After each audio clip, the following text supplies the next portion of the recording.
सोरबाया सान हर ओंखाम जायाखै नांथाबदों लेपटप थुदों कम्पिउटारफोरखौ गंथाम गंब्रै बहायदों कमेन्टआनो जाहैबाय गुबुन हारिनि मानसिजोंल' थांनाङा गुबुन हारिनि मानसिजोंल' हाबा जानाङा होननानै स' बे बांसिन इम्परटेन्ट ना जोंनिफ्राय सासे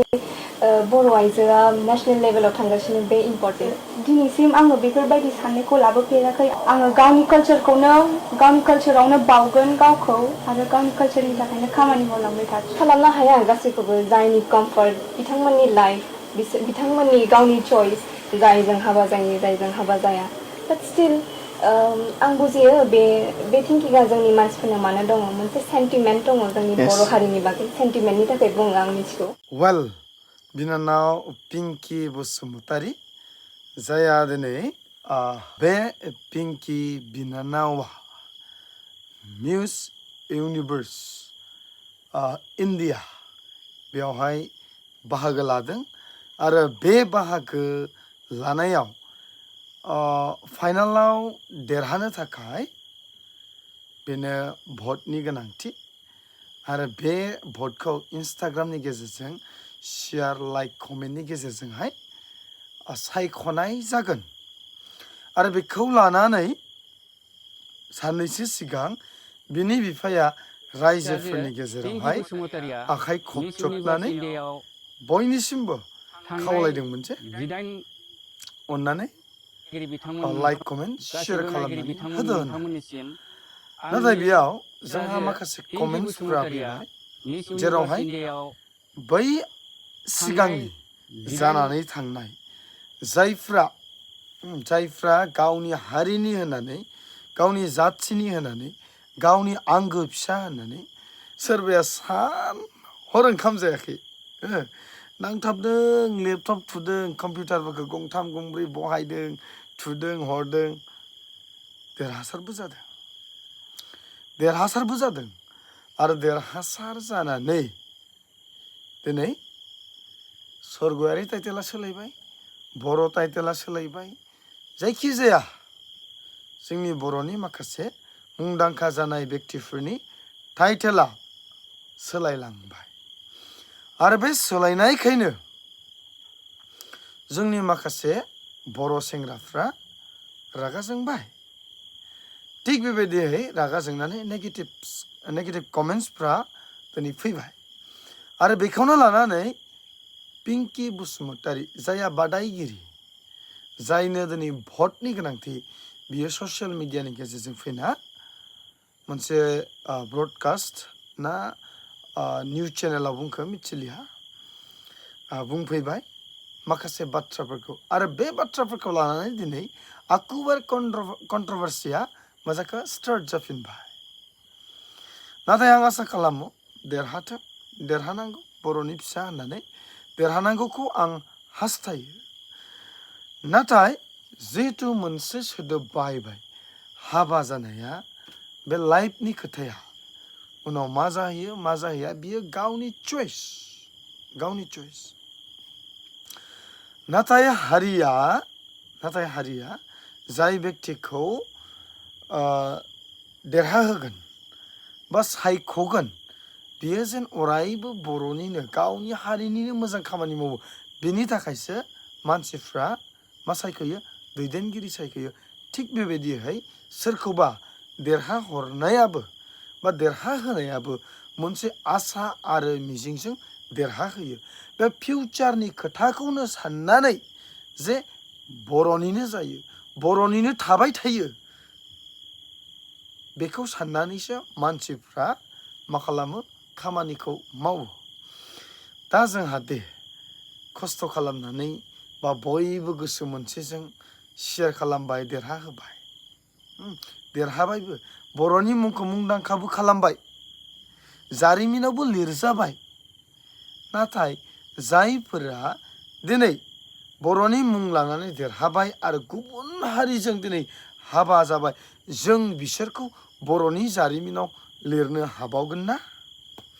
बा बर'नि जारिमिनाव जों बिसोरखौ दोनबाय थानो हागोन ना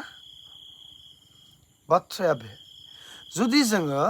जारिमिनखौ लिरनानै जेब्ला जों बिजिरफिनगोन जों जुदि गाबोन नायफिनोब्ला जुदि बर'आ राभा जाबायब्ला सरगयारिया जुदि माबा मोनसे टाइटेल जाबायब्ला अब्ला जोंखौ जों सोरखौ जोंनि बर'निनो आंगो फिसा होननानै जों बुंगोन।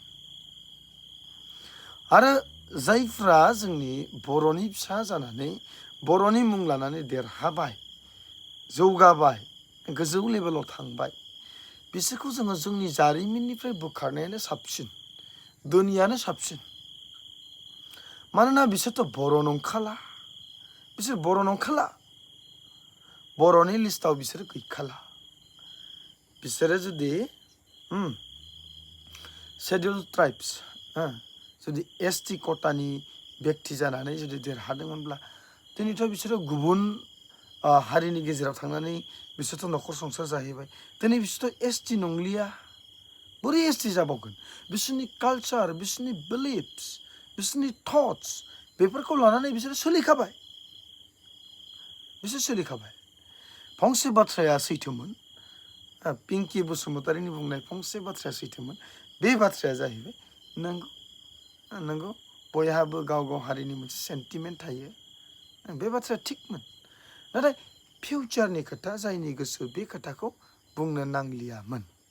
बा बुंनो नाङामोन, जेरावहाय बे खोथायानो दिनै समाजनि गेजेराव दावराव जानो हमदों। बेनिखाय जोङो गाननाय जोमनायनि फारसे जोंहा नलेज थानो हागौ, बेनिफ्राय जोंहा संनाय खावनायनि जोंहा नलेज थानो हागौ, बायदि रोखोमनि जिथु दानि जुगनि टेक्न'लजिफोरनि सायाव मोजां नलेज थानो हागौ। नाथाय जोङो माब्लाबा समाव जोंनि जिथु कमिउनिकेसन रायज्लायनाय गुबुनजों आं मा बाथ्रा बुंगासिनो दङ बेखौबो जोङो हमदांनो हानाय बेबायदि बोलोआ जोंनाव थानो नांगोन। नाथाय आङो नों देरहानाङा होननानै आं बुङाखै, नाथाय नों देरहायोब्ला नोंनि थाखायनो मोजां, नोंनि लाइफनि थाखाय मोजां। नाथाय आं साना जे देरहाब्लाबो जोंनि बर'नि थाखाय मोजां होननानै आं साना। मानोना जेसेबां देरहाबोबाय बे गासैबो रावबो गावनि हारिजों हाबा जाखायाखै, गुबुन हारिजोंनो हाबा जाहैखादों आरो जुदि गावनि जायगाखौ नागारनानै गुबुन जायगायाव थांबायब्ला, गुबुन जायगायाव थांनानै जुदि थाहैदोंब्ला बियो रोखा जे बिनियाव बर'नि थै गैलिया आरो बियो बर' सेंग्राखौ बियो मोजां मोनखालिया। मानोना सानफानि उनाव साफा गासैबो गुबुन हारिजों खारलांनाय, गुबुन हारिजों जिनाहारि खालामजानाय, गुबुन हारिजों बुथारजानाय गासैबो बुंनो थाङोब्ला सासे रोंखा राखा बेक्तिफोर गोजा। दा आं हास्थायो देरहाथों, गावनिनो प्रफिट जाथों आरो बर' हारिया दान्दिसेनि थाखाय मुं मोनब्लाबो जाहैसै आरो। नाथाय आं हास्थायो बे बिनानावनि जिबनाव बेबायदि दाजाथों जे गुबुन हारिखौ मोजां मोननाय एबा गुबुन हारिजों हाबा जानाय बियो दाजाथों। बर' हारियावबो गोबां मोजां लेखा फरा गोनां बेक्तिफोर दङ, रोंखा राखा बेक्तिफोर दङ। गुबुन हारियाल' सेंग्रा